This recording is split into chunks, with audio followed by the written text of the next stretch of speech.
Hello, I'm Marcus V. Calvert, and welcome to Tales Unlimited. Today's battery prompt is number 70. Your barbarian tribe's been decimated by a pack of vampires. Only you, a few badasses, and a powerful shaman remain. What happens next? You're crying. You're saddened. Um, you are like the scout. You're the fastest, bestest tracker, scout, hunter guy. You're fleet of foot. That's why they let you go. And you kind of asked. You wanted to show off to your lady fair in the tribe. Your betrothed's like, come on, let me go on this. Because something's been chopping up animals and like some people on the outer levels. I'm sorry, the outer edges of your lands to the north. So kind of a hunting party, kind of a raiding party. You head off just in case someone's messing with your tribe. And as it turns out, it was these vampires. And some of the people they left dead from the neighboring tribe were headed your way, and you took them out. And the shaman basically used fire to do it. He happened to be in the right place, right time, easy to do. Poof, poof, poof. Left them a little exhausted, but it's like, okay, based on the tracks, you're the one who figures out they're headed back to your village. So like the shaman throws off a warning like beacon or warning bird spell where the bird of fire flies off to the village and warns them and comes back and tells them that everybody's dead. Okay. They rush back. You're leading them because you're even faster. And sure enough, everybody's dead. And it's been over a day, so they will begin to rise. And then they're looking at the shaman. What do we do? Because none of them have ever fought a vampire before except for the shaman. Shaman's like, heads. So guys start lopping off heads. Heads. Shaman gets half sloppy when he's about to lop off his daughter's head and she sinks her fangs into his foot. Like she gets him low. Takes her head off. It's like, damn it. Keep chopping.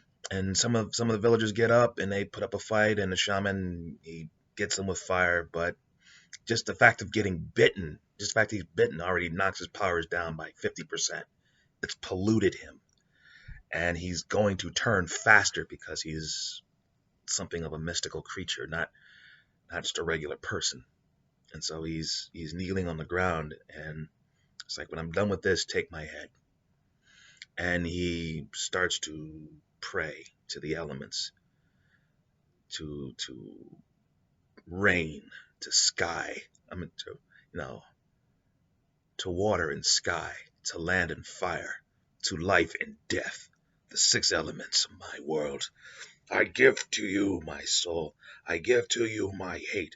I give to you my revenge. And he basically, lightning comes crackling down, and when the smoke clears, there's this meaty headed spear. It's like blackened metal, blackened tip. And he hands it up. It's like, this, all the souls of the village are in the spear except for mine. Take it. Kill them. Until you do, they'll find no peace. Now take my head. Good luck. Boy, he was like looking at you. Track them down. Your father trained you well. Do not disappoint. Do not fail us. Puts his head down, big as meatiest dude, grabs a sword, lop. All right, boy, where are they? And thus begins the hunt, and you hunt them down. And the spear has tricks. Basically, the accumulated strength of the village is in that spear, but so what? 6 vampires wiped out the village, and they didn't lose a single head. So these vamps got tricks, these vamps got experience. How does it turn out? That's one way to do it. Another way is the shaman and the others show up. Just as the tribe's waking up as vamps, and they have no idea. They clean up, and it's like, wait a minute, we have a snack. We have snacks coming. Yes. And Everyone's like, there were vampires. Really? Will? Please, please sit down, be comfortable.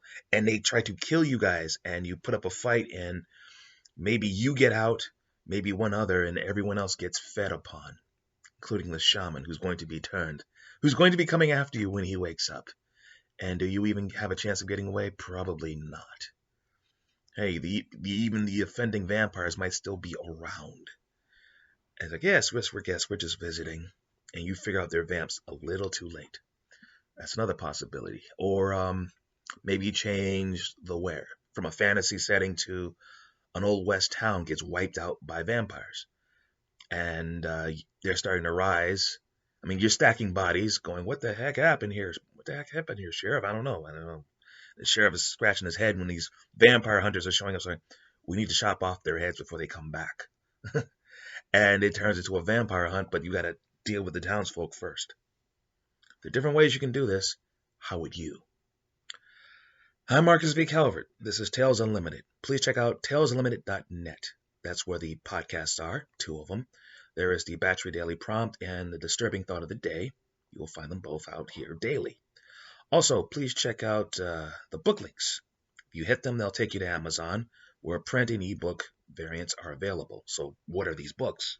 Well, there's the Batchery series, 200 writing prompts, and a little wisdom on how to write that first novel. It's good for people who might have wasted years of their lives trying to write that first novel.